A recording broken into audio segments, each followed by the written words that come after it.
உங்களுக்கான இரவு வசனம்.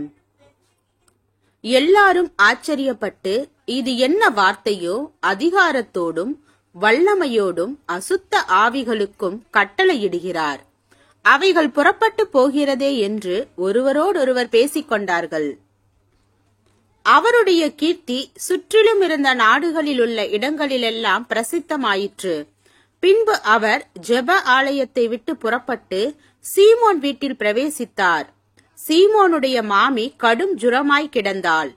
அவளுக்காக அவரை வேண்டிக் கொண்டார்கள். அவர் அவளிடத்தில் குனிந்து நின்று ஜுரம் நீங்கும்படி கட்டளையிட்டார். அது அவளை விட்டு நீங்கிற்று.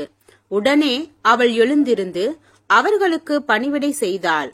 சூரியன் அஸ்தமித்த போது ஜனங்கள் எல்லாரும் தங்களுக்குள்ளே பல பல வியாதிகளால் வருத்தப்பட்டவர்களை அவரிடத்தில் கொண்டு வந்தார்கள்.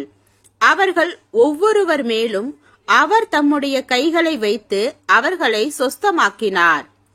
பிசாசுகளும், நீர் தேவனுடைய குமாரனாகிய கிறிஸ்து என்று சத்தமிட்டு அநேகரை விட்டு புறப்பட்டது. அவரை கிறிஸ்து என்று பிசாசுகள் அறிந்திருந்தபடியால் அவர் அவைகளை பேச ஒட்டாமல் அதட்டினார். லூக்கா 4வது அதிகாரம் வசனம் 36 முதல் 41 வரை.